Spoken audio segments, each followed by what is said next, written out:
তোমাদের আজকের ক্লাসে আমরা আলোচনা করব ইংলিশ ফার্স্ট পেপার থেকে একটা লিসন নিয়ে, এবং তোমার স্টোরি রাইটিং এর কিছু বেসিক্স দেখানো হবে, এবং সেই সাথে বেশ ইম্পর্টেন্ট এবং কমপ্লিকেটেড একটা টপিক কানেক্টর নিয়েও আলোচনা করা হবে, এবং আলোচনা করব আমরা সেকেন্ড পার্টের উইথ ক্লুজ নিয়েও। তাহলে আমাদের প্রথমে আমরা একটা সিন প্যাসেজ দিয়ে শুরু করব। আস্তে আস্তে আমরা আজকে অনেক কিছু শিখবো, কোনো সমস্যা নেই। দেখি আমরা সিন প্যাসেজটা নিয়ে হালকা আলোচনা করা যায় কিনা। তাহলে চলো। Meherjan lives in a slum on the Sirajganj town protection embankment. তো প্রথম কথা তোমাদের উদ্দেশ্যে, ইমব্যাঙ্কমেন্ট শব্দটার অর্থ কি, কে বলতে পারবা বলো? ইমব্যাঙ্কমেন্ট শব্দটার অর্থ কে বলতে পারবা? একটু চ্যাট বক্সে লিখে জানাও সবাই। ইমব্যাঙ্কমেন্ট মানে, ভেরি গুড, ইমব্যাঙ্কমেন্ট মানে হচ্ছে বাঁধ। নদীর তীরে যাতে নদী ভাঙ্গন থেকে নদীকে রক্ষা করা যায়, আশেপাশে বাড়িঘর যাতে নদী ভাঙ্গনে ধসে না পড়ে, সেজন্য যে ইনফ্রাস্ট্রাকচারটা ডেভেলপ করা হয় সেটাকে ইংলিশ ইমব্যাঙ্কমেন্ট, বাংলায় বলা হয় বাঁধ। The whispering wind from the river Yamuna makes the fire unsteady. ঠিক আছে, হুইসপার শব্দটার অর্থ কি? হুইসপার শব্দটার অর্থ হচ্ছে ফিসফিস করে কিছু বলা। ঠিক আছে, এমন একটা বাতাস যেটা ফিসফিসে আওয়াজ, এটা যমুনা থেকে যে আসে সেটা কি করে? ফায়ারকে আনস্টিডি করে ফেলে। The dancing flames remind Meherjaan of the turmoil in her life. তো এখানে আমাদের প্যাসেজটা পড়া আমাদের মূল টার্গেট না, আমরা কিছু গ্রামাটিক্যাল বিষয় এখান থেকে শিখতে পারি কিনা, এটাই আসল কথা। আমাকে কেউ বলতে পারবা এখানে হুইসপারিং ওয়াইন্ড, এখানে হুইসপারিংটা কোন পার্টস অফ স্পিচ বা এটাকে কি বলা হয়? এটা ওয়াইন্ড একটা যেহেতু নাউন, নাউনের পূর্বে যেটা বসে আমরা সেটাকে কি বলি? আমরা সেটাকে বলি সাধারণত অ্যাজেক্টিভ বলি, তাই না? আচ্ছা, তার মানে এটা একটা অ্যাজেক্টিভ। ওয়াইন্ড যদি একটা নাউন হয়, হুইসপারিং অ্যাজেক্টিভ। কিন্তু খেয়াল করে দেখো, হুইসপার শব্দটা কোন পার্টস অফ স্পিচ? যদি হুইসপার শব্দটা বলা হয় যে হুইসপার, এটা কোন পার্টস অফ স্পিচ? উত্তর কি হবে বলো? শুধুমাত্র হুইসপার যদি আসে তাইলে এটা হবে একটা ভার্ব। তাহলে হুইসপার থেকে হুইসপারিং, তাহলে ভার্বের সাথে আইএনজি যুক্ত হয়ে গেল না? তাহলে এটাকে আমরা কি বলবো? হুইসপারিং। এটা হচ্ছে একটা জিরান্ড অথবা পার্টিসিপল। তো তোমাদের উদ্দেশ্যে প্রশ্ন, এখানে হুইসপারিংটাকে আমরা জিরান্ড বলবো নাকি পার্টিসিপল বলবো, কে বলতে পারো? তাহলে দেখো, তোমাদের বোঝার সুবিধার্থে আমি সহজ করে বলি। দেখো, কোনো ভার্বের সাথে যদি আইএনজি যুক্ত হয় তাহলে সেটা জিরান্ডও হইতে পারে, তাহলে সেটা পার্টিসিপলও হইতে পারে। হ্যাঁ, জিরান্ডও হইতে পারে, পার্টিসিপলও হইতে পারে, কিন্তু কিভাবে বুঝবো কোনটা জিরান্ড কোনটা পার্টিসিপল? মাথায় রাখবা, জিরান্ড একটা নাউনের মতো কাজ করে, পার্টিসিপল হচ্ছে একটা অ্যাজেক্টিভের মতো কাজ করে। তাহলে হুইসপারিং ওয়াইন্ড, ওখানে যেহেতু ওটা অ্যাজেক্টিভ তাই ওটা জিরান্ড না, ওটা পার্টিসিপল। জিরান্ড কোনগুলো আমি যদি বলি, আই ওয়েন্ট সুইমিং, বা আমি এভাবে না লিখে যদি আমি জাস্ট আরো সহজ করে বলি, থামো, এখানে তোমাকে যদি বলা হয় walking is good for health, walking is good for health. তাহলে চিন্তা করে দেখো, এই বাক্যটার সাবজেক্ট কোনটা? বাক্যটার সাবজেক্ট ওয়াকিং। এই ওয়াকিংটা কোন পার্টস অফ স্পিচ? এটা একটা নাউন। নাউন হিসেবে যদি কোনো ভার্ব প্লাস আইএনজি বসে আমরা তখন সেটাকে জিরান্ড বলবো, আর অ্যাজেক্টিভ হিসেবে যদি কোনো ভার্ব প্লাস আইএনজি বসে তখন আমরা সেটাকে পার্টিসিপাল বলবো। ঠিক আছে, তাহলে আশা করি তোমরা জিনিসটা বুঝতে পেরেছো। এখানে whispering wind from the river Yamuna makes the fire unsteady. The dancing flames, তাহলে তোমাদের উদ্দেশ্যে প্রশ্ন ভাইয়া এবং আপুরা, এখানে ডান্সিং এটাকে জিরান্ড বলা হবে নাকি পার্টিসিপল বলা হবে বলো তো? ফ্লেমস এর আগে হচ্ছে অ্যাডজেক্টিভ হিসেবে ডান্সিং বসছে, তার মানে এটা একটা পার্টিসিপল। একজন বলেছো I saw a walking man. আচ্ছা, দেখো, একজন প্রশ্ন করেছো I saw a walking man, এখানে ওয়াকিংটা কি হবে? আমি উত্তর করব না, তোমাদের উদ্দেশ্যে উত্তরটা ছেড়ে দিচ্ছি। বলো এখানে ওয়াকিংটা জিরান্ড হবে নাকি পার্টিসিপল হবে, সবাই বলো। তোমার অবশ্যই অবশ্যই পার্টিসিপাল, কারণ ম্যান একটা নাউন, নাউনের আগে ওই নাউনের অবস্থা নির্দেশ করছে ওয়াকিং, এটা একটা অ্যাডজেক্টিভ যেহেতু তাই এটাকে পার্টিসিপল বলবো আমরা। যাই হোক, the dancing flames remind Meherjaan of the turmoil in her life. So what's the meaning of turmoil? কেউ বলতে পারবা টার্ময়েল শব্দটার অর্থ কি?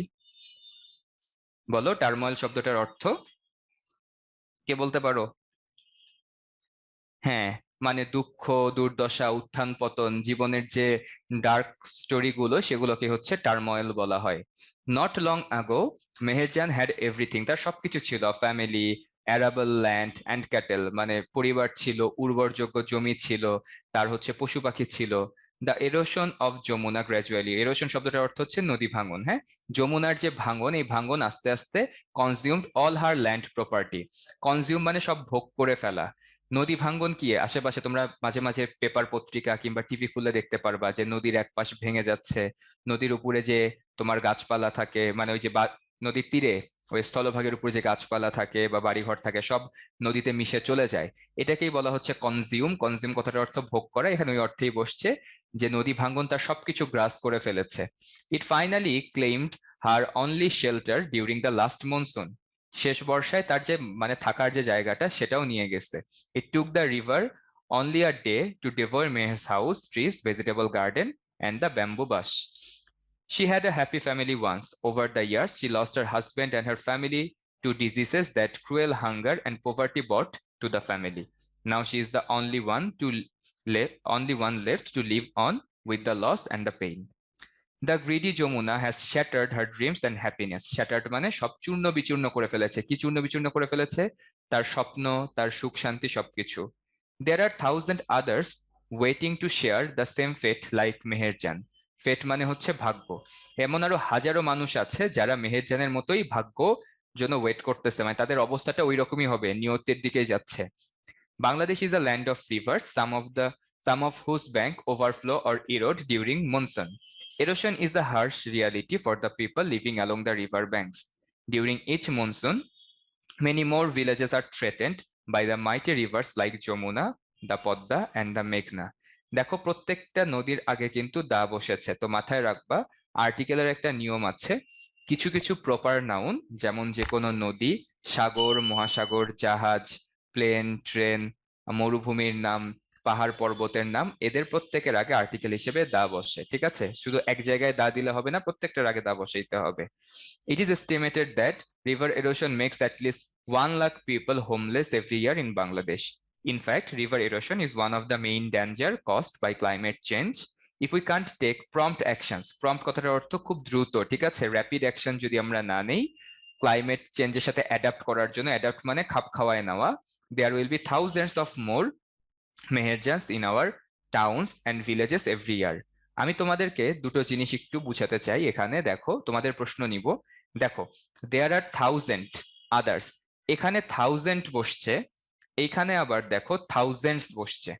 কেউ আমাকে বলতে পারবা কখন থাউজেন্ড বসে আর কখন থাউজেন্ডস বসে? তো আমরা জানি যে সিঙ্গুলার থেকে যে প্লুরাল হয় এটা কোন কোন ক্ষেত্রে প্রযোজ্য। কেবলমাত্র দুইটা পার্টস অফ স্পিচ সিঙ্গুলার থেকে প্লুরাল হইতে পারে, একটা হচ্ছে নাউন এবং প্রোনাউন।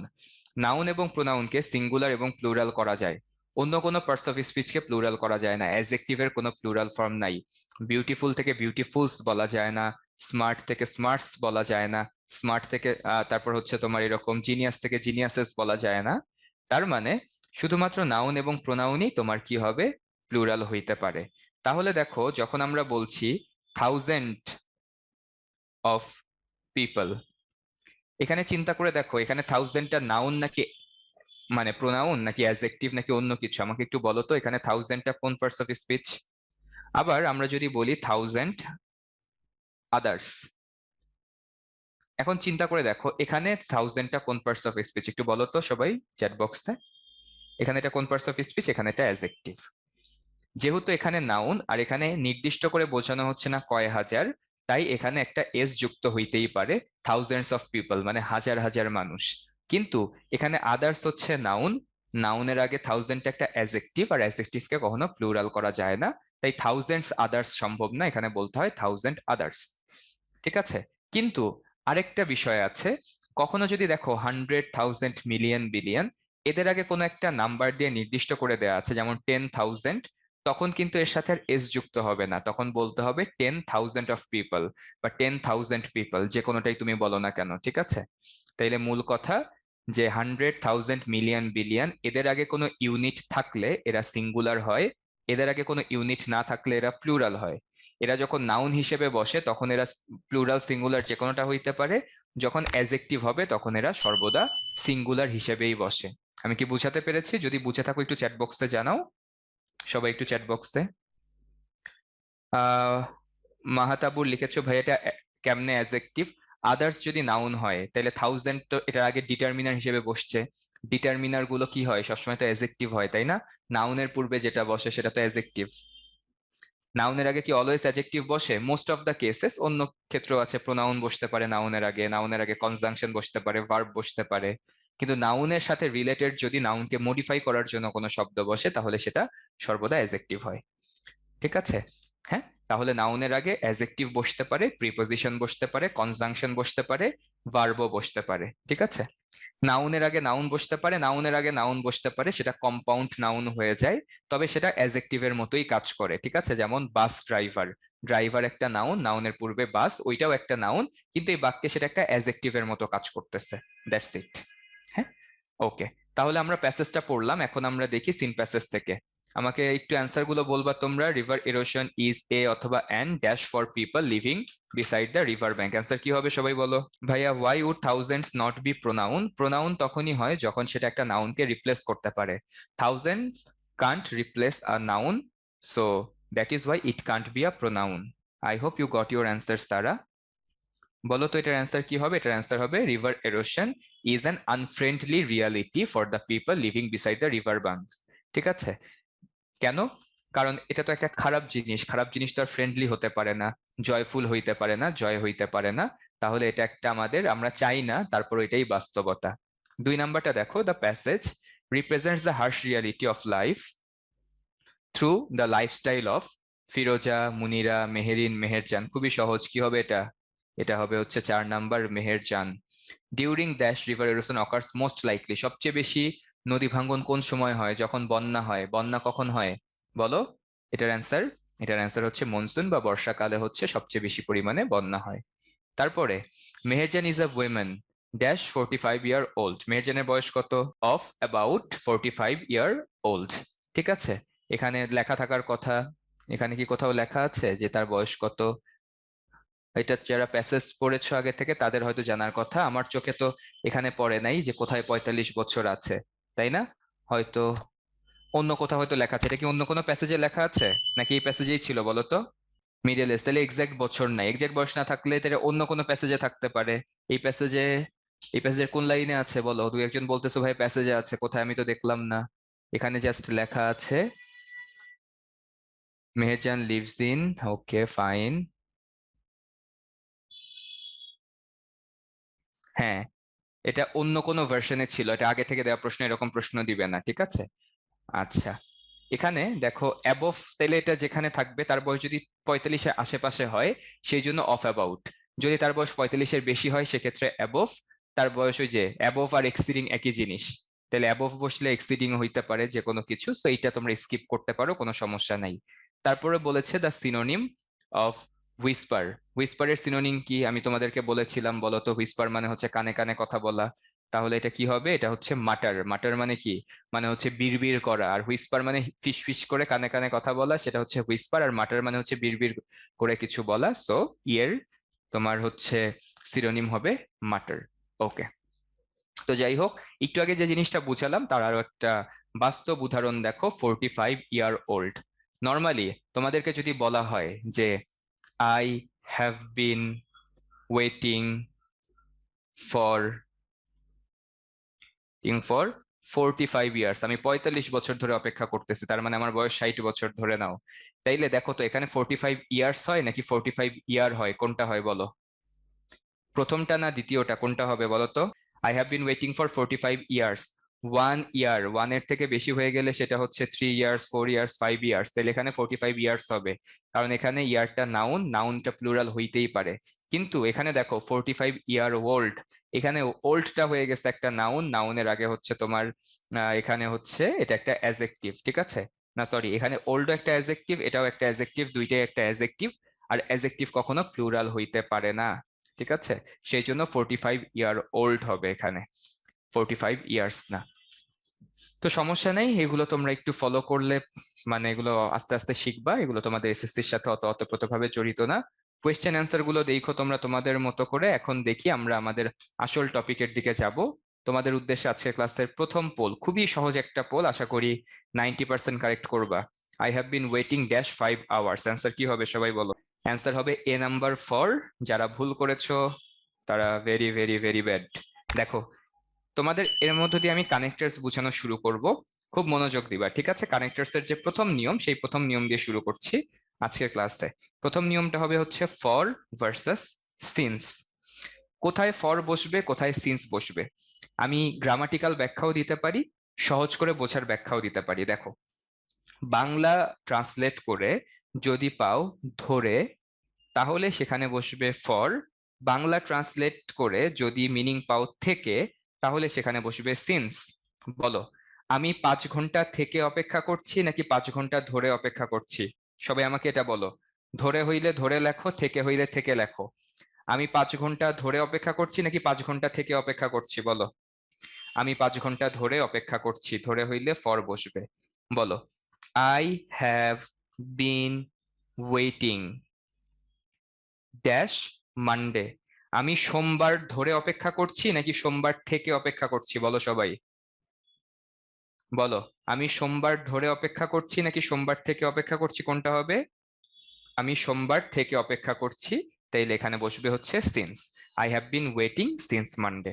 তাহলে বাংলা ট্রান্সলেট করে ধরে যদি আসে তাহলে ফর, বাংলা ট্রান্সলেট করে যদি থেকে আসে তাহলে সিন্স। আর গ্রামাটিক্যাল ব্যাখ্যা যদি জানতে চাও, যদি একটা নির্দিষ্ট সময় থেকে তোমার অপেক্ষাটা বা তোমার কাজটা শুরু হয়, তখন সেটার ক্ষেত্রে সিন্স বসে। আর চলমান একটা বিষয় যদি বোঝায়, যেখানে হচ্ছে তোমার নিউমেরিক্যাল ডাটা দেয়া থাকে, সেক্ষেত্রে তোমার ফর বসে। তো এত কঠিন ব্যাখ্যায় তো যাওয়ার দরকার নাই। আমাকে বলো, এই নিয়ম দিয়ে যে কোনোটা সলভ করা সম্ভব কিনা? আমি যদি বলি, দেখো, the SSC examinees are waiting dash 2020। বলো, এখানে সিন্স বসবে নাকি ফর বসবে, কোনটা বসবে? এসএসসি পরীক্ষার্থীরা 2020 সাল থেকে অপেক্ষা করছে নাকি 20 সাল ধরে অপেক্ষা করছে? 20 সাল থেকে, তাইলে এখানে বসবে সিন্স। তাইলে আপু এবং ভাইয়ারা আমাকে চটপট জানায় নাও, আজকে থেকে সিন্স আর ফর এই দুইটার ভিতরে কোনো ভুল হবে কিনা? বলো, ভুল হবে কোনো সিন্স আর ফরের মধ্যে? সবাই ঝটপট আমাকে জানায় দাও, সিন্স আর ফরের মধ্যে কোনো ভুল হবে? ইনশাল্লাহ। একজন লিখছো আল্লাহই ভালো জানে। কেন, তুমি বুঝতেছো না যে সিন্স ফরের মধ্যে ভুল করবা কিনা? ওকে, তারপরে দেখি পোল নাম্বার 2, আমরা দ্বিতীয় পোলে চলে যাই, দেখি এটা কে কে উত্তর করতে পারো। There was nobody at the room when we knocked the door. তাহলে এখন আমরা নেক্সট যে কানেক্টরটা শিখবো সেটা হচ্ছে when versus while. When versus while. ভাইয়া, ওয়েন কখন বসে আর ওয়াইল কখন বসে? আপাতত তোমাদেরকে জাস্ট বেসিকটুকু জানিয়ে রাখি, তোমাদের এইচএসসি পর্যন্ত কাজ চলে যাবে। যখন দেখবা দুইটা বাক্য, ঠিক আছে, কমপ্লেক্স সেন্টেন্স এর কথা বলা হচ্ছে। কমপ্লেক্স সেন্টেন্সে তোমরা জানো দুইটা ক্লজ থাকে। এইটা একটা ক্লজ বা খণ্ড বাক্য, এইটা একটা ক্লজ বা খণ্ড বাক্য।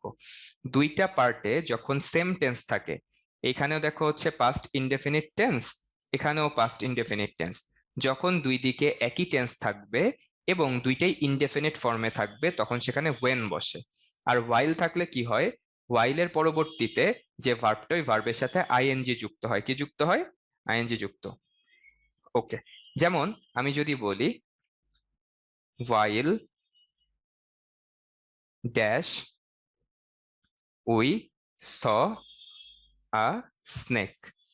তাহলে while we dash in the forest.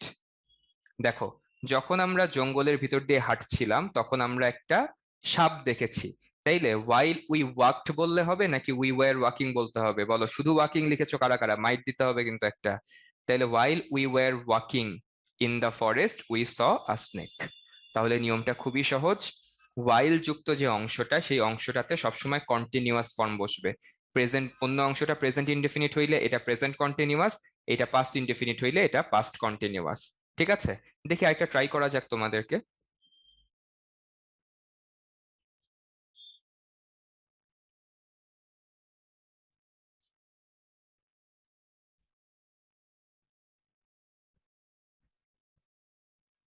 এখানে অ্যান্সার কি হবে সবাই বলো। I made a noise dash my father was sleeping. এখানে ওয়েন হবে নাকি ওয়াইল হবে সবাই বলো। এই যে দেখো, ছেলে পেলে তারপরেও ভুল করছে। আমি কি বলেছিলাম? যখন বোথ সাইডে ইনডেফিনিট টেন্স থাকবে, এখানেও ইনডেফিনিট এখানেও ইনডেফিনিট, তখন সেক্ষেত্রে বসে ওয়েন। যখন দেখবা একটা ইনডেফিনিট আর একটা কন্টিনিউয়াস, তখন মাঝখানে বসে হচ্ছে while. I made a noise while my father was sleeping. আমি কি বোঝাতে পেরেছি নাকি কোনো কনফিউশন আছে? সবাই একটু জানায় দাও।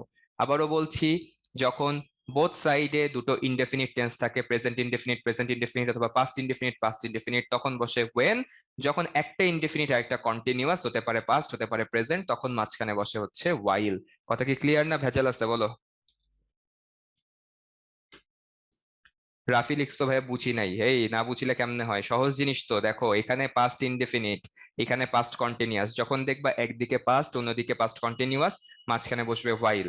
ঠিক আছে ভাইয়া, ওয়েনে কি অলওয়েজ ইনডেফিনিটি হয়? হ্যাঁ ওয়েনে, মানে মোস্ট অফ কেসে তোমাদের লেভেলে তোমরা ইনডেফিনিটি পাবা সবসময়। ঠিক আছে, ওয়েনের ক্ষেত্রে কি সবসময় ইনডেফিনিট পাস্ট ইনডেফিনিট হয় কিনা, না প্রেজেন্ট ইনডেফিনিট হইতে পারে, ফিউচার ইনডেফিনিট হইতে পারে, অর্থাৎ দুই জায়গাতে ইনডেফিনিট থাকবে, সেটা পাস্ট প্রেজেন্ট কিংবা ফিউচার হোক। এটা হচ্ছে মূল কথা। ওকে, তোমাদের আরেকটা পোল আছে, সেখানে পরে দিব। এখন তোমাদের একটু কানেক্টরস সম্পর্কে হালকা পাতলা আইডিয়া দেয়া যাক। চলো চলো একটু কানেক্টরস শিখে আসি আমরা। ভাইয়া গ্রামারে ভালো করব কিভাবে? এই যে আমাদের ক্লাসগুলা করবা, গ্রামারে ভালো হয়ে যাবে অটোমেটিকলি। হ্যাঁ দেখো, আমরা এখন হচ্ছে চলে যাব তোমাদের আজকের যে কানেক্টরস এর যে পার্ট, এই কানেক্টরস পড়বো। হ্যাঁ ওকে, দেখো ভালো করে খেয়াল করবা যে অনেক রকমের কানেক্টরস আছে। হুম, কানেক্টরস এর ভেতরে এক ধরনের কানেক্টরস কে আমরা বলি হচ্ছে কোঅর্ডিনেটিং কনজাংশন। আমরা কনজাংশন, কনজাংশন, কানেক্টরস, লিঙ্কার্স, এরা প্রায় সিমিলার জিনিস। হ্যাঁ, কোঅর্ডিনেটিং কনজাংশন, মনোযোগ দিবা সবাই। কোঅর্ডিনেটিং কনজাংশন কোনগুলোকে বলে? তোমরা ট্রান্সফরমেশন যদি শিখে থাকো, জানো যে স্ট্রাকচারের ভিত্তিতে সেন্টেন্সকে কয় ভাগে ভাগ করা যায়? সেন্টেন্সকে তিন ভাগে ভাগ করা যায়, তাই না? একটা হচ্ছে সিম্পল, কমপ্লেক্স, কম্পাউন্ড। তো কম্পাউন্ড সেন্টেন্সকে যুক্ত করার জন্য যেই শব্দগুলো বসে তাদেরকে কোঅর্ডিনেটিং কনজাংশন বলে। কোঅর্ডিনেটিং কনজাংশন কোনগুলো? তোমার এখানে এফ তে ফর, এন্ড, নর, বাট, অর, ইয়েট, সো, এদেরকে বলা হয় হচ্ছে কোঅর্ডিনেটিং কনজাংশন। এক কথায় এরা সংক্ষেপে এদেরকে ফ্যান বয়েস বলা হয়, তোমরা অলরেডি এ সম্পর্কে জানো। এদেরকে কি বলা হয়? কোঅর্ডিনেটিং কনজাংশন বলা হয়। হ্যাঁ, তো আমরা এগুলো জানি যে এন্ড দুটো বিষয়কে যুক্ত করার জন্য বসে, নাইদার, নর হচ্ছে কোনো কিছুকে নেগেটিভ বুঝাইতে বসে, বাট হচ্ছে কন্ট্রাস্ট বুঝাইতে বসে, ফর কোনো রিজন বুঝাইতে বসে, অর অল্টারনেটিভ বুঝাইতে বসে, ইয়েট তোমার হচ্ছে কন্ট্রাস্ট বুঝাইতে বসে, সো তোমার রিজন বুঝাইতে বসে। এগুলো হচ্ছে কোঅর্ডিনেটিং কনজাংশন। তো কোঅর্ডিনেটিং কনজাংশন এছাড়া আছে তোমার হচ্ছে সাবঅর্ডিনেটিং কনজাংশন। সাবঅর্ডিনেটিং কনজাংশন কোনগুলো?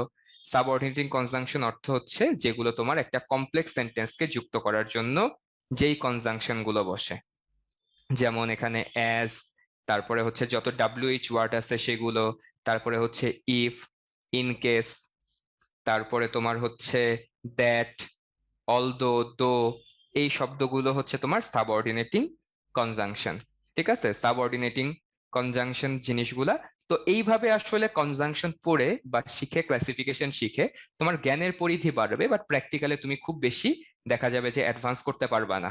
কারণ তোমার যখন হচ্ছে পরীক্ষায় প্রশ্ন আসবে তখন তোমার আসলে প্যাসেজ আকারে আসবে, এবং ওই প্যাসেজ গুলোকে তোমার ফিল আপ করতে হবে। এই জন্য তোমার যেগুলো প্রয়োজন, দেখো, তো কিছু কিছু জিনিস তোমাদেরকে মাথায় রাখতে হবে। যে যখন তোমরা প্যাসেজে কনজাংশনের অ্যান্সার করবা, তোমার দেখতে হবে দুটোর ভিতরে রিলেশনটা কোথায়। যে নর্মালি তোমার বাক্যটা একটা শুরু হয়, যখন বাক্য শুরু হয় একদম বাক্যের শুরুতে তোমার হচ্ছে একটা গ্যাপ দিয়ে দেয়। তো একদম কোনো যার সাথে প্রিভিয়াসলি কোনো লিঙ্ক নাই, হুট করে একটা কানেক্টরস দিয়ে শুরু হচ্ছে, সেক্ষেত্রে কি কি জিনিস বসে? এখানে বসতে পারে জেনারেলি, বসতে পারে অ্যাকচুয়ালি, বসতে পারে ইউজুয়ালি, বসতে পারে, ঠিক আছে, নাও এ ডেজ বসতে পারে। এগুলো হচ্ছে বাক্যের শুরুতে বসে।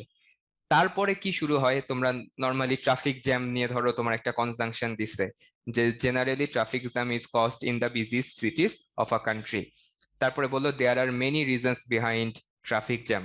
তাইলে তারপরে একটা গ্যাপ দিছে, ওখানে কি হবে? ফার্স্ট অফ অল, এরকম করে first of all, secondly, thirdly আমরা তো লিখতে পারি। কিন্তু এই সেকেন্ডলি থার্ডলি লেখার বদলে আমরা কি কি লিখতে পারি? মোর ওভার লিখতে পারি, বিসাইডস লিখতে পারি, তারপরে তোমার অ্যাডিশনালি লিখতে পারি, ইন অ্যাডিশন টু লিখতে পারি। ঠিক আছে, এই প্রত্যেকটা জিনিস কিন্তু লেখা যায় মানে সেকেন্ডলির বদলে। তারপরে যখন তুমি লাস্টের দিকে চলে আসবা হচ্ছে কনক্লুশনের দিকে, তখন তুমি কি কি বলতে পারো? অ্যাজ আ রেজাল্ট বলতে পারো, সো বলতে পারো, ফর দিস রিজন বলতে পারো, দিস ইজ ওয়াই বলতে পারো, দিস ইজ ওয়াই। এগুলো তোমার হচ্ছে যখন তুমি রিজন বুঝাবা এই কারণে এই ঘটনাগুলো ঘটছে। ঠিক আছে, ওকে। তারপরে হেন্স বলতে পারো, তারপরে হচ্ছে দাস বলতে পারো, সো দ্যাট বলতে পারো। হ্যাঁ, এই প্রত্যেকটা জিনিস হচ্ছে এইসব ক্ষেত্রে বসানো যায়। আবার যখন তুমি কন্ট্রাস্ট বোঝাবা, যে তোমার এখন মানে বিপরীত জিনিস বুঝাইতে হবে যে এইটা না ওইটা, তখন তুমি হচ্ছে বাট নিয়ে আসতে পারো। তখন হচ্ছে তুমি আর কি কি নিয়ে আসতে পারো বলো তো? যদি সিম্পল সেন্টেন্স হয়, ইন স্পাইট অফ, ডেসপাইট, তারপরে হচ্ছে দো নিয়ে আসতে পারো এখানে, অলদো। এই শব্দগুলো হচ্ছে তোমার যদি বিপরীত ধর্মিতা বুঝাইতে হয় সেক্ষেত্রে বসতে পারে। একদম। আর শেষ হয় কোনগুলো দিয়ে? ফাইনালি, তারপরে অ্যাট লাস্ট, ইন ফাইনাল ওয়ার্ডস, এগুলো দিয়ে বাক্যটা শেষ হয়। তো মোটামুটি আমি তো নিজেও 9-10-এ পরীক্ষা দিয়ে আসছি, এইচএসসি পরীক্ষা দিয়ে এসেছি। আমি যখন মানে মডেল টেস্ট গুলো সলভ করতাম বা টেস্ট পেপার সলভ করতাম, তখন দেখতাম যে এসএসসির প্রিভিয়াস ইয়ারে যত প্রশ্ন আসছে সবগুলো মোটামুটি এই কয়টা দিয়েই কাভার হয়ে যায়। কি মানে যারা কোয়েশ্চেন ব্যাংক সলভ করছো বলো তো, যে generally, more over, as result of, দো, ইনস্পাইট অফ, এগুলো দিয়ে কাভার হয় নাকি এর বাইরে থেকেও কিছু থাকে? আমাকে বলো। এগুলো দিয়েই শেষ হয়ে যায়, কারণ বেশিরভাগ গুলো আছে হচ্ছে প্যাসেজ কনজাংশন। প্যাসেজ কনজাংশনের গুলোর ভেতরে দেখা যায় ইজিলি এই কয়টা শব্দ দিয়ে অ্যান্সার করা যায়। বুঝতে পারছো? তো এগুলোই হচ্ছে। কিছু কিছু ক্ষেত্রে ডাব্লিউএইচ ওয়ার্ড চলে আসে। হ্যাঁ, ডাব্লিউএইচ ওয়ার্ড গুলো কোথায় কোথায় আসতে পারে? ডাব্লিউএইচ ওয়ার্ড গুলো যখন হচ্ছে রিলেটিভ প্রোনাউন তোমার ব্যবহার করতে হবে, তাহলে ডাব্লিউএইচ ওয়ার্ডের ব্যবহার গুলো তোমাদেরকে হালকা পাতলা দেখানো যাইতে পারে। দেখো, ডাব্লিউএইচ ওয়ার্ড তোমার 3 ভাবে বসতে পারে। ডাব্লিউএইচ ওয়ার্ড দেখো, কেউ কেউ বসে হচ্ছে প্রোনাউন হিসেবে, কেউ কেউ বসে হচ্ছে অ্যাডজেক্টিভ হিসেবে, কেউ কেউ বসে হচ্ছে তোমার রিলেটিভ প্রোনাউন হিসেবে। আর উপরে যে প্রোনাউনটা লিখেছি এটা কোন ধরনের প্রোনাউন? এটা হচ্ছে ইন্টারোগেটিভ প্রোনাউন। Interrogative pronoun. দেখি তোমাদের একটু চেক করি, দেখি কার বেসিক কত বেশি স্ট্রং। তোমাদেরকে যদি বলা হয় what books do you want, এখানে হোয়াটের নিচে দাগ দেয়া আছে, প্রশ্ন করা হলো এখানে হোয়াটটা কি? ইন্টারোগেটিভ প্রোনাউন, অ্যাডজেক্টিভ নাকি রিলেটিভ প্রোনাউন? কি হবে বলো তো সবাই? Very good. এক্ষেত্রে এটা হবে হচ্ছে অ্যাডজেক্টিভ, কারণ বুকস, বুকস এর আগে একটা প্রোনাউন বসছে, এটা বুককে মডিফাই করতেছে, তাই এক্ষেত্রে এটা একটা অ্যাডজেক্টিভ। তাহলে মাথায় রাখবা, কোনো নাউনের পূর্বে যদি কোনো ডাব্লিউএইচ ওয়ার্ড বসে তাহলে ওই ডাব্লিউএইচ ওয়ার্ডটা অ্যাডজেক্টিভ হয়ে যায়।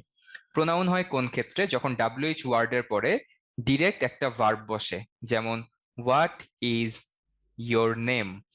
এক্ষেত্রে তোমার মানে মেইন জিনিস জানতে হবে যেটা, ইন্টারোগেটিভ প্রোনাউন হওয়ার 2টা কন্ডিশন। প্রথমতই বাক্যটাকে একটা প্রশ্নবোধক বাক্য বা ইন্টারোগেটিভ সেন্টেন্স হইতে হবে, এবং এর পরবর্তীতে একটা ভার্ব বসতে হবে, নাউন বসা যাবে না, তাহলে ওটা ইন্টারোগেটিভ প্রোনাউন।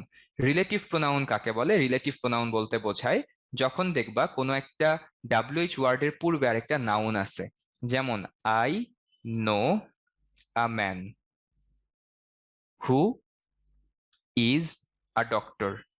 খেয়াল করে দেখো, এখানে হু, এখানে তোমার মনে হইতে পারে হু এর পরে তো ভাই ভার্ব আছে, এটা তো ইন্টারোগেটিভ প্রোনাউনও হইতে পারে, কিন্তু ইন্টারোগেটিভ প্রোনাউনের 2টা শর্ত ছিল। এখানে ইন্টারোগেশন মার্ক থাকতে হবে। এটা কি ইন্টারোগেশন মার্ক আছে? এটা তো ইন্টারোগেটিভ সেন্টেন্স না। এবং দেখো, এটার আগে একটা নাউন বসছে, তাহলে এখানে হু দিয়ে আগের যে ম্যান, এই ম্যানকে বোঝানো হচ্ছে, তাই এটা একটা রিলেটিভ প্রোনাউন। আমাকে বলো তো, ইন্টারোগেটিভ প্রোনাউন অ্যাডজেক্টিভ নাকি রিলেটিভ প্রোনাউন? কোনটা কনজাংশন বা কানেক্টর হিসেবে ব্যবহৃত হয়? আমাকে বলো, রিলেটিভ প্রোনাউন, অ্যাডজেক্টিভ নাকি ইন্টারোগেটিভ প্রোনাউন, কানেক্টর হিসেবে কোনটার ব্যবহার করা হয়? ভেরি গুড, রিলেটিভ প্রোনাউনকে ব্যবহার করা হয়। এখন রিলেটিভ প্রোনাউন হিসেবে যদি ব্যবহার করতে হয়, তাইলে এখন কখন কি ব্যবহার করবা দেখো, it is I dash am to blame. তাহলে এখানে ডাব্লিউএইচ ওয়ার্ড কোনটা বসবে? আই এর জন্য বসবে। আই এর জন্য তো হচ্ছে বসে হচ্ছে হু। আবার আমি যদি বলি I need a book dash is dash is from India, আমার একটা বই প্রয়োজন যেটা ইন্ডিয়া থেকে এসেছে, ঠিক আছে? I got a book, sorry আমি এখানে আই, তাহলে বাক্যটা আরো সুন্দর হবে, I got a book dash. তাহলে বলো তো এখানে গ্যাপে কোন ধরনের রিলেটিভ প্রোনাউনটা বসবে? কোনটা বসবে বলো? এখানে বসবে হচ্ছে হুইচ। তাহলে এগুলো কিন্তু কমন সেন্স দিয়ে পারা যায়, যে যখন ব্যক্তি বসে ব্যক্তির ক্ষেত্রে হু বসে, বস্তু হইলে বস্তুর ক্ষেত্রে বসে হচ্ছে হুইচ। ঠিক আছে, দেখো কোনো প্রশ্ন আসছে কিনা। তো যেটা বলছিলাম যে পার্সনের ক্ষেত্রে হু বসে, বস্তু হইলে হুইচ বসে। দ্যাট দুইটা ক্ষেত্রে বসতে পারে, রিলেটিভ প্রোনাউন হিসেবে দ্যাটও বসতে পারে। কি বসতে পারে? দ্যাটও বসতে পারে। তো মাথায় রাখবা এখানে I need a book that is from India which না বসায় তুমি দ্যাটও বসাইতে পারো। এখানে যদি কোনো ব্যক্তি বস্তু না থাকে, কোনো জায়গা যদি থাকে, I visited a place dash I can find piece. আমি একটা জায়গায় গিয়েছিলাম যেখানে আমি হচ্ছে শান্তি খুঁজে পাই, তাহলে ওয়্যার বসবে।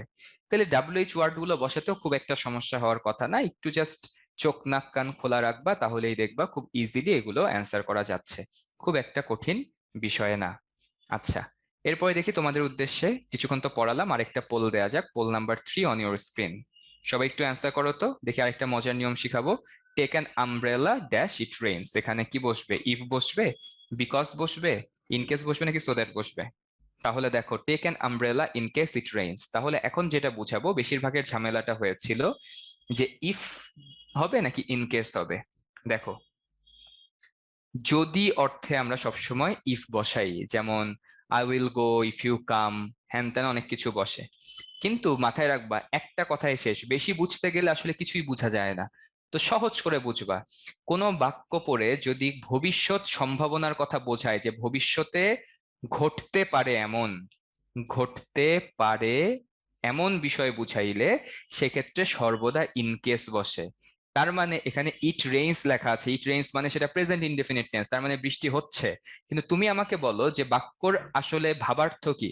ভাবার্থ থেকে কি এটা বলা হচ্ছে যে বৃষ্টি আসলে হচ্ছে বা হবে, নাকি হওয়ার একটা পসিবিলিটি আছে? কোনটা বলো, কমন সেন্স ইউজ করে বলো কোনটা বুঝাচ্ছে এটা? এই ইবতিসাম, না বুঝে বলো কেন? বৃষ্টি কি হচ্ছে যে ছাতা নিয়ে যাও যদি বৃষ্টি হয়?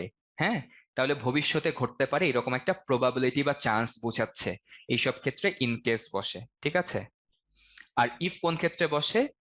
If it rains I will take an umbrella, I will take an umbrella with me. তার মানে যদি বৃষ্টি হয় আমি আমার সাথে একটা ছাতা নিয়ে যাব। তাইলে ইফ কেবলমাত্র সেই ক্ষেত্রেই বসে যেগুলো কন্ডিশনাল। কন্ডিশনাল 3 রকম হয় আমরা জানি, ফার্স্ট কন্ডিশন, সেকেন্ড কন্ডিশন এবং third condition. And first condition হইলে একটা তোমার প্রেজেন্ট ইনডেফিনিট টেন্স এবং পরবর্তীতে ভার্বের আগে উইল অথবা শ্যাল বসে। এখানে দেখো, টেক অ্যান আমব্রেলা এটাও present indefinite tense, it rains এটাও প্রেজেন্ট ইনডেফিনিট টেন্স। দুইটা প্রেজেন্ট ইনডেফিনিট টেন্স হইলে কখনো কিন্তু কন্ডিশনাল হয় না, আর সেটা ইফও হয় না, ঠিক আছে? তার মানে এক্ষেত্রে একটা ভবিষ্যৎ সম্ভাবনা অর্থে পূর্ব সতর্কতা বোঝানো হচ্ছে, ঠিক আছে? পূর্ব সতর্কতার জন্য এখানে ইনকেস কথাটা বসবে। তাহলে তোমাদের বোঝার সুবিধার্থে আরো সহজ করে বলি, দেখি পরের দিকে চলে যাই। আমি যদি বলি study hard,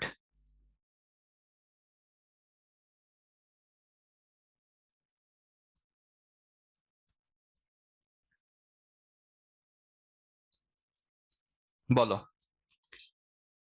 study hard if the question is hard. Question is, আচ্ছা দুইটা হার্ড হয়ে গেছে, এখানে টাফ দিয়ে দেই। এখন বলো কি হবে, ইন কেস হবে নাকি ইফ হবে? Study hard in case the question is tough. তার মানে খুবই সহজ করে বুঝতে গেলে পূর্ব সতর্কতার জন্য আগে থেকেই যে কাজটা করা হয় সেটা বুঝাইতে দুটো বাক্যের মাঝখানে ইন কেস বসে। যেমন বৃষ্টি হইতে পারে, সেটার সতর্কতা স্বরূপ আমি আগে থেকেই ছাতা নিয়ে যাব, তাই ইন কেস বসেছে। তেমনি ভাবে প্রশ্ন কঠিন হইতে পারে, সেই সম্ভাবনাটাকে দূর করার জন্যই আগে থেকেই আমি বেশি বেশি পড়বো। তাইলে পূর্ব সতর্কতার জন্য দুইটা বাক্যের মাঝখানে যে কানেক্টরসটা বসে সেটা ইন কেস হয়। Study hard in case the question is tough. তাহলে আমাকে বলো আপু এবং ভাইয়েরা, বুঝছো কিনা? বুঝলে একটু চ্যাট বক্সে লিখে ফেলো।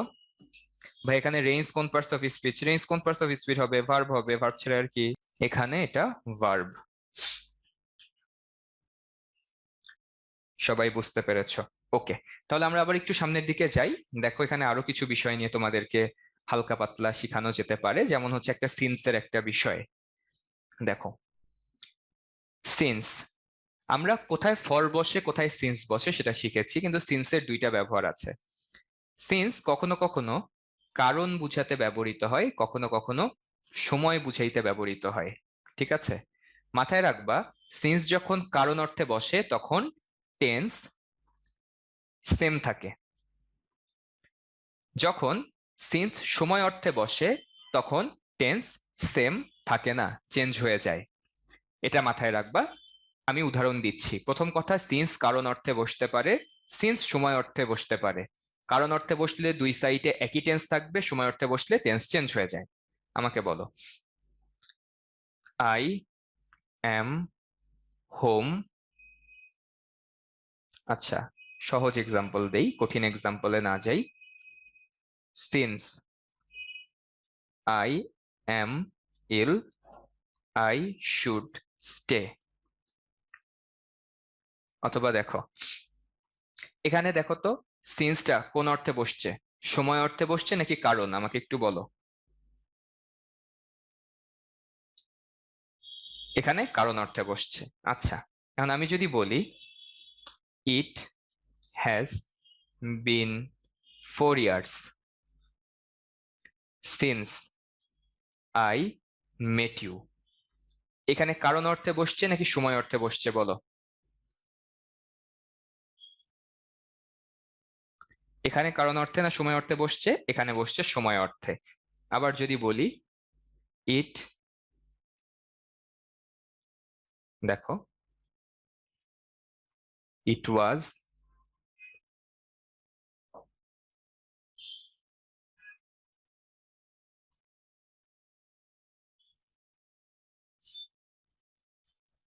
এখানে কোন অর্থে বসছে? কারণ অর্থে বসছে নাকি সময় অর্থে বসছে? সবাই একটু জানাও। এখানেও সময় অর্থে বসছে। তাহলে প্রথম বাক্যে সিন্স কারণ অর্থে বসেছে এবং নিচের দুটো বাক্যে সিন্স সময় অর্থে বসছে। তো মাথায় রাখবা, সিন্স যখন সময় অর্থে বসে তখন সিন্সের আগে যদি প্রেজেন্ট টেন্স থাকে পরেরটা পাস্ট ইনডেফিনিট হয়ে যায়। সিন্সের আগে যদি পাস্ট ইনডেফিনিট টেন্স থাকে পরেরটা পাস্ট পারফেক্ট হয়ে যায়। সহজ করে লিখে দেই, সিন্সের পূর্বে প্রেজেন্ট টেন্স থাকলে পরেরটা পাস্ট ইনডেফিনিট হয়ে যায়। সিন্সের পূর্বেরটা পাস্ট ইনডেফিনিট থাকলে পরেরটা পাস্ট পারফেক্ট হয়ে যায়। কোন ক্ষেত্রে প্রযোজ্য? এটা সময়ের ক্ষেত্রে প্রযোজ্য। আর যদি কারণ অর্থে বসে, যেমন she is sad since she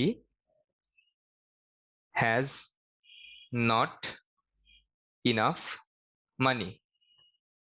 তাহলে দেখো, সে মন মানে তার আসলে মন খারাপ কেন? তার কাছে খুব বেশি টাকা পয়সা নাই। কারণ অর্থে বসছে। এখানেও প্রেজেন্ট টেন্স, এখানেও প্রেজেন্ট টেন্স, এখানেও সেম টেন্স, এখানেও সেম টেন্স। তাহলে খুবই সহজ। সিন্স মাঝে মাঝে বিকজ এর মতো মিনিং দেয়। যখন বিকজ এর মতো মিনিং দিবে, সিন্সের দুই পাশে যে বাক্যটা থাকে দুইটার টেন্স একই থাকবে। আর যখন সিন্স কোনো সময়ের ভিতরে তুলনা করবে তখন এর পূর্বেরটা প্রেজেন্ট টেন্স থাকলে পরেরটা পাস্ট ইনডেফিনিট হবে, এর পূর্বেরটা পাস্ট ইনডেফিনিট থাকলে পরেরটা পাস্ট পারফেক্ট হবে। দেখো, বিশাল একটা নিয়ম, তোমাদেরকে একটু সংক্ষেপে বোঝানোর চেষ্টা করলাম। দুটো সেন্টেন্স লিখেছি, সেন্টেন্স নাম্বার 1 এবং সেন্টেন্স নাম্বার 2। খুব সহজ করে চিন্তা করো, দুইটা বাক্যেই সিন্স আছে, এখানে একটা সিন্স আছে, এখানেও একটা সিন্স আছে। আমাকে একটু বলো তো, they can buy whatever they want. এখানে ক্যান, এটা কোন টেন্স? প্রেজেন্ট টেন্স না? ইয়েস অর নো বলো, এটা কি প্রেজেন্ট টেন্স কিনা বলো। দে আর রিচ, এটাও প্রেজেন্ট টেন্স কিনা বলো। তাহলে সিন্সের দুই সাইডেই প্রেজেন্ট টেন্স। কেন? এখানে সিন্সটাকে বিকজ দিয়ে রিপ্লেস করা যায় কিনা একটু যারা বুঝো নাই তারা চিন্তা করো। They can buy whatever they want because they are rich. এখানে সিন্স না বলে যদি বিকজ বলি বাক্যটা ঠিক হবে না ভুল হবে বলো? দে ক্যান বাই, তারা যা ইচ্ছা কিনতে পারে কারণ তারা অনেক বড় লোক বলো। তার মানে সিন্সকে বিকজ দিয়ে রিপ্লেস বোঝাবে, তখন সিন্সের দুই পাশের বাক্যে একই টেন্স হবে। দেখো, এখানেও প্রেজেন্ট টেন্স, এখানেও প্রেজেন্ট টেন্স। এটা হচ্ছে সিন্সের একটা নিয়ম। কিন্তু দেখো, এখানে যে 20 বছর পার হয়ে গেছে আমি তাকে শেষবারের মতো দেখেছি, এই সিন্স দিয়ে কি কারণ বুঝাচ্ছে নাকি সময় বুঝাচ্ছে? কমন সেন্স ইউজ করে বলো। এখানে তো কারণ বুঝাচ্ছে না, সময় বুঝাচ্ছে। এটার ক্ষেত্রে নিয়ম, সিন্স দিয়ে যখন সময় বোঝাবে এর পূর্বের ভার্বটা যদি প্রেজেন্ট টেন্সে থাকে পরবর্তী ভার্বটা পাস্ট ইনডেফিনিট হবে। এবার কি বুঝাতে পারলাম নাকি তাও বুঝো নাই বলো আপু ভাইরা? যারা আগে বুঝো নাই তারা বলো। নিচেরটাতে ফর বসানো যাবে না ভাইয়া, নিচেরটাতে সিন্সি বসাতে হবে। তো কি বলে, একজন প্রশ্ন করছিলা যে ভাইয়া ইট ইজ আই কেন হইলো? ইট ইজ মি হওয়ার কথা ছিল। তো আমি এটা একটু বুঝাই দিই তোমাদেরকে। ওকে, দেখো, তো নর্মাল নিয়মটা আজকে থেকে মাথায় রাখবা যে বি ভার্ব, বি ভার্ব কোনগুলোকে বলা হয়। am, is, are, was, were, will be, shall be, would be, can be, তারপরে হচ্ছে হ্যাড বিন, হ্যাজ বিন। ঠিক আছে, হ্যাড বিন, হ্যাজ বিন, এগুলোকে বলা হয় হচ্ছে বি ভার্ব। ঠিক আছে, আর তারপরে যে কোনো মডাল অক্সিলারি পরবর্তীতে যদি বি বসে ওইটা হচ্ছে এক একটা বি ভার্ব। বি ভার্বের পরে যে প্রোনাউনটা বসে ওইটা সাবজেক্টিভ প্রোনাউন হয়। কোন প্রোনাউন হয়? Subjective pronoun. এটা গ্রামারের নিয়ম অনুযায়ী। তাইলে অ্যাকচুয়াল হবে it is he, it is I, it was she, it shall be I, it will be I. Sorry, shall be কেন বললাম? ইট shall be, it will be I. কেন হবে এটা? কারণ নিয়মই এটা গ্রামারের, যে বি ভার্বের পরে সাবজেক্টিভ বসে। কিন্তু ছোটবেলা থেকে আমরা মি পড়ে পড়ে অভ্যস্ত। এটা হচ্ছে আসলে বলার সময় স্পোকেন ইংলিশের ক্ষেত্রে এটা প্রযোজ্য, ইট ইজ মি। ওই যে একটা গানও আছে, অ্যাডেলে গান গায়, হ্যালো ইটস মি। এটা হচ্ছে বলার ক্ষেত্রে আমরা বলি, কিন্তু আসলে যখন লিখতে যাব, লিখতে যাওয়ার সময় এক একটা নিয়ম। এটা সব গ্রামারেই আছে। যেমন আমরা গরু যখন লিখি, গরু তো এভাবে লেখা হয়, কিন্তু গত 2-3 বছর আগে দেখছো যে বাংলা একাডেমি ডিকশনারিটা ভাইরাল হইলো, ওখানে গরুর নাকি অ্যাকচুয়াল বানান গয়ে ওকার দিয়ে, রয়ে রস্য উকার। কিন্তু এটা তোমরা ফলো করি না। তেমনি ইংলিশে হচ্ছে যখন তুমি লেখালেখি করতে যাবা, ইট ইজ হি লিখবা, ইট ইজ আই লিখবা। কথা বলতে যাওয়ার সময় অবশ্যই it's me, it's him, it's her, এটা বলতে পারো, কোনো সমস্যা নাই। ঠিক আছে, ওকে।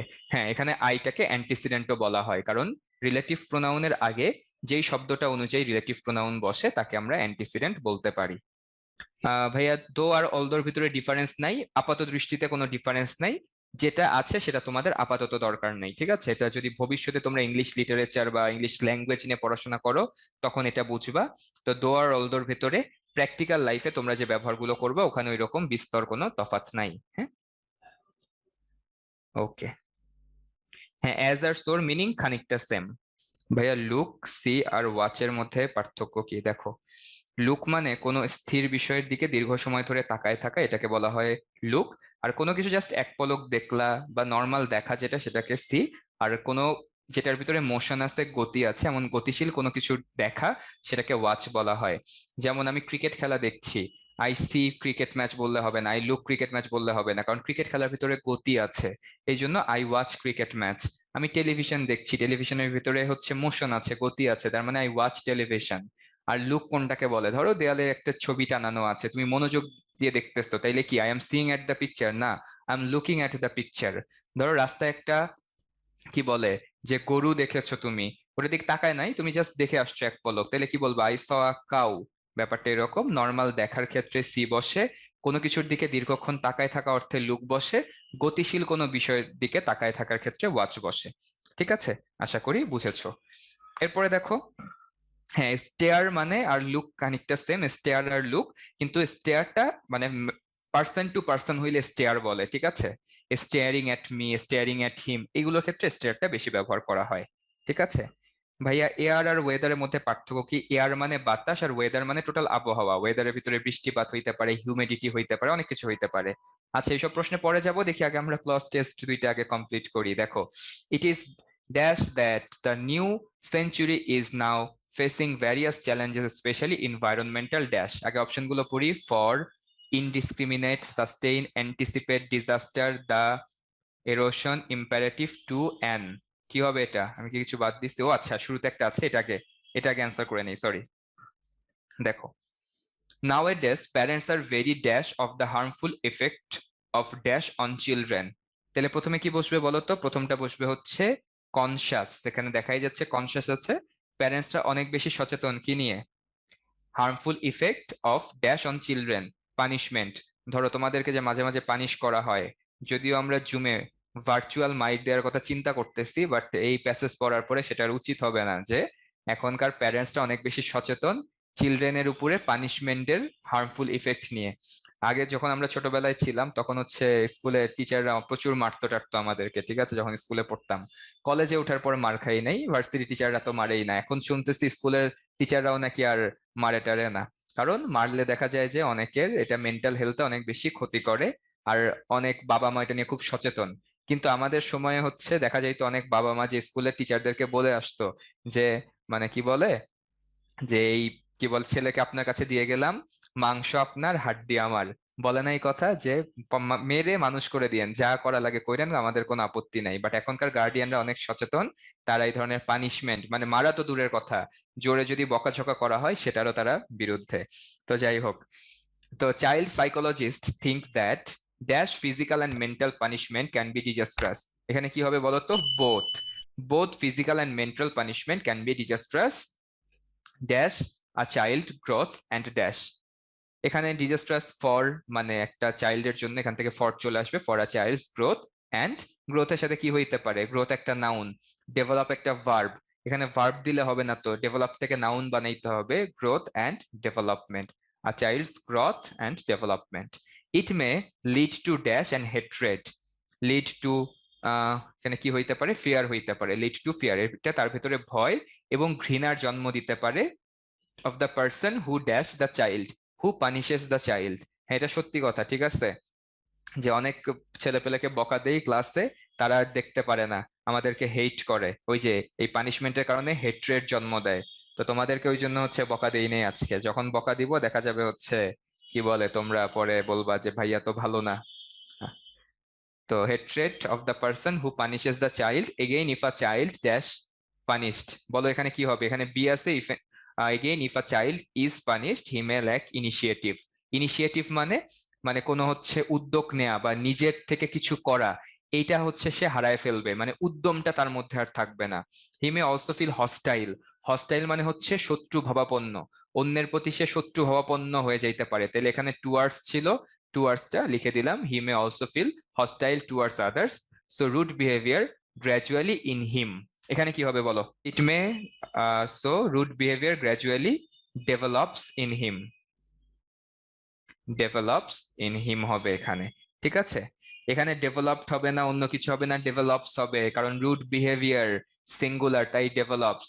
আর এখানে যদি মে থাকতো, রুড বিহেভিয়ার মে গ্র্যাজুয়ালি, সেক্ষেত্রে হয়তো ডেভেলপ, কিন্তু যেহেতু কোনো মডেল অক্সিলারি নাই, তাই কিন্তু এস বসবে, ছেলে পেলে এইসব জায়গায় ভুল করে, যে ভার্বের সাথে এস বা ইয়েস দিতে ভুলে যায়। তাহলে বলো ভাইয়া, এইচ নাম্বার ইজ কেন হইলো, ওয়াজ হইতো না? Again if a child was punished he may lack initiative, কেন এখানে কি মানে একটা বাচ্চা সে পানিশড হইছে তার কথা বলা হচ্ছে নাকি সবার কথা বলা হচ্ছে? বলো, এটা কি চিরন্তন সত্য না? ইয়েস অর নো, বলো এটা কি চিরন্তন সত্য কিনা, মানে সবার ক্ষেত্রেই প্রযোজ্য কিনা, এটা আমাকে বলো, ইয়েস অর নো। সবার ক্ষেত্রে প্রযোজ্য হইলে ওয়াজ কেন বসবে, এটা তো প্রেজেন্ট ইনডিফিনিটে করতে হবে। Again if a child is punished, যদি একটা শিশু, তাকে যদি পানিশ করা হয় তাহলে তার উদ্যম হারায় যাবে, ঠিক আছে। ওকে, আশা করি বুঝতে পেরেছো। তাহলে আমরা সামনের দিকে যাই। বা কনসিয়াস অর্থ কি, সচেতন, কোনো যদি মিনিং জানতে হয় বলতে পারো। এখানে কনসিয়াস অর্থ সচেতন, পানিশমেন্ট মানে তো হচ্ছে পানিশ করা, শাস্তি দেয়া, ডেভেলপ মানে উন্নতি, এগুলো আর কি। এখন হচ্ছে আরেকটা ক্লজ টেস্ট আছে, দেখো তো এটার অ্যান্সার কি হবে, তোমরা বলো। এ নাম্বার তোমাদের কাছে শুনবো, যে কোনটা কি কি হবে বলো তো দেখি ঝটপট। Very good, it is dash that, এখানে কি কি আছে, for, indiscriminate, sustain, anticipate, disaster, the, erosion, imperative to, an. Anticipate কথাটার অর্থ কোনো কিছু ধারণা করা, কিংবা হচ্ছে কোনো কিছু কি করা, এক্সপেক্ট করা। তাহলে আমরা কি বলতে পারি না এটা ধারণা করা হয়, তাহলে এটার অ্যান্সার হবে ইট ইজ অ্যান্টিসিপেটেড, এটা পার্টিসিপল ফর্মে চলে যাবে, ইট ইজ অ্যান্টিসিপেটেড। এটা এক্সপেক্ট করা হচ্ছে যাদের new century is now facing various challenges specially environmental dash. Environmental কি, ডিজাস্টার নাকি ডিজাস্টার্স হবে, কোনটা হবে বলো তো? এটা প্লুরাল হয়ে যাবে, চ্যালেঞ্জেস স্পেশালি এনভায়রনমেন্টাল ডিজাস্টার্স, কারণ ডিজাস্টার তো একটা না অনেকগুলা, তাই হবে environmental disasters. Feeding the ever growing population is dash and foremost challenge, কি হবে এখানে, ইজ দা হবে, is the first and foremost challenge for Bangladesh. It is very difficult to dash the current level of agricultural production, D number কি হবে বলো। ইট is very difficult মানে আমাদের যে বর্তমানে যে কৃষির উৎপাদনগুলো আছে সেটাকে ধরে রাখাটা কষ্ট হয়ে যাবে। ধরে রাখা বা রেগুলার ওইটাকে মেইনটেইন করার ইংলিশ হচ্ছে সাস্টেইন। সাস্টেইন মানে কোনো কিছুকে কন্টিনিউ করা, কোনো কিছুকে ধরে রাখা। তাহলে অ্যান্সার হবে it is very difficult to sustain the current level of agricultural production because our agricultural land is being reduced due dash. কি হবে ডিউ এর পরে বলো তো? ডিউ এর পরে সবসময় টু বসে, ডিউ টু কথার অর্থ হচ্ছে বিকজ, হ্যাঁ, বা এটার কারণে, due to human habitat. Industrialization and রিভারের পরে কি আমরা মেহেরজানেরটা পড়ে আসছি, রিভার এরোশন বলা হয়, অর্থাৎ নদী ভাঙ্গন, river erosion etcetera. Besides, we are losing our forest gradually. Trees are being cut down, dash resulting in dash increase of population. কি হবে এখানে? Trees are being cut down মানে গাছ যে কাটা হচ্ছে এটা মানে নির্বিকারে কাটা হচ্ছে, এটার কোনো হচ্ছে বাছ বিচার নাই। তাহলে ইনডিসক্রিমিনেটলি অর্থাৎ মানে একদম নির্মম ভাবে গাছ কাটা হচ্ছে, indiscriminately, resulting in dash increase of pollution. Resulting in কি? রেজাল্টিং ইন, এখানে অ্যান আছে, resulting in an increase of pollution. So it is dash to check the reckless alarming condition dash our own existence. Of আছে নাকি কোথাও? Of না থাকলে for হবে, তাহলে condition for our own existence, তাহলে বাকি থাকে আরেকটা। তাহলে আমরা এখানে কি বলতে পারি? ইট ইজ রিকমেন্ডেড বা ইট ইজ রিকোয়ার্ড। রিকমেন্ড কিংবা এগুলো তো নাই, ইম্পারেটিভ আছে। ইম্পারেটিভ কথাটার অর্থ এটা সাজেস্ট করা হইলো বা এটা করতে বলা হইলো বা এটা করতে বলা উচিত, তাহলে it is imperative to check the reckless alarming condition for our own existence. এটা ঢাকা বোর্ডে 2019 সালে আসা প্রশ্ন, ইম্পর্টেন্ট খুবই। ইনডিসক্রিমিনেটলি মানে কি ভাইয়া? ইনডিসক্রিমিনেটলি মানে হচ্ছে তোমার কি বলে, নির্বিচারে, মানে কোনো বাদ বিচার নেই, নির্বিচারে কিছু করা। ভাই অ্যান্টিসিপেট মানে কি? অ্যান্টিসিপেট মানে হচ্ছে মানে ধারণা করা, মানে এটা হচ্ছে প্রত্যাশা করা বা এটা ধারণা করা হচ্ছে, এক্সপেক্ট করা, ধারণা বা এক্সপেক্ট। ইম্পারেটিভ মানে হচ্ছে রিকমেন্ড, ঠিক আছে, রিকমেন্ড বা রিকোয়েস্ট এই টাইপের। ইম্পারেটিভ, ইট ইজ রিকমেন্ডেড, ব্যাপারটা এরকম। বলো আর কার কি প্রশ্ন? ফার্স্ট লাইনে উইল ফেস হবে না, is now facing, it is interpreted that the news country is now facing, না will face না, এখনই তো ফেস করতেছে, তো will face কেন হবে? is facing হবে। হ্যাবিটেট মানে হচ্ছে বাসস্থান, হ্যাবিটেট মানে কি? বাসস্থান। ভাই ডিউ এর পরে কি সবসময় টু বসে? যখন ডিউ এর অর্থ হচ্ছে বিকজ হয় তখন হচ্ছে টু বসে, কিন্তু কিছু কিছু ক্ষেত্রে তুমি আমার বকেয়া পরিশোধ করো সেটা মানে হচ্ছে ডিউ, তখন তো আর টু বসবে না। ডিউ মানে হচ্ছে বকেয়া বা যেটা বাকি আছে, আর ডিউ টু মানে হচ্ছে কারণ। আশা করি বুঝতে পেরেছো। দেখি আগের স্লাইডে কারণে কি প্রবলেম আছে, কি প্রবলেম আছে বলো। একটা ওয়ার্ডকে দুইবার ইউজ করা যাবে, যদি আর কোনো ওয়ার্ড না থাকে তাহলে দুইবার ইউজ করা যাবে। হ্যাঁ, ডিউ পেমেন্ট, তোমরা উদ্ভাসে যেহেতু ক্লাস করো, ডিউ পেমেন্ট শব্দের সাথে সবাই পরিচিত, যে ডিউ টু পেমেন্ট না, ওখানে ডিউ পেমেন্টই হয়। ভাই ইট ইজ ইম্পারেটেড হবে নাকি? না ইম্পারেটিভ হবে, কোনো সমস্যা নাই, ইট ইজ ইম্পারেটিভ। হ্যাঁ, হ্যাবিটেন্ট মানে বাসিন্দার, হ্যাবিটেট মানে বাসস্থান। লাস্টটা প্রবলেম, লাস্টটা কি problem? So rude behaviour gradually develops in him, তার ভেতরে বাজে ব্যবহার আস্তে আস্তে গড়ে ওঠে। এটা একটা প্রেজেন্ট ইনডিফিনিট টেন্স, এটা নিজে নিজেই গড়ে ওঠে, তাই এটা ডেভেলপস হয়, ঠিক আছে, ডেভেলপস এই কারণে হয়, ঠিক আছে। এখানে অন্য কোনো কিছুর কথা বলা হচ্ছে না, আমাদের ভেতরে বাজে অভ্যাস গড়ে উঠছে। So bad habit is growing inside us, grows inside us, যে কোনোটা বলা যায়, কোনো সমস্যা নেই, এটাকে অ্যাক্টিভে করা যাবে। বুঝতে পেরেছো? ওকে।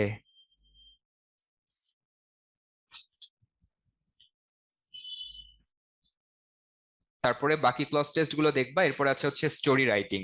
স্টোরি রাইটিং এর জন্য তোমাদের কিছু ছোট্টখাট্ট সাজেশন দেই।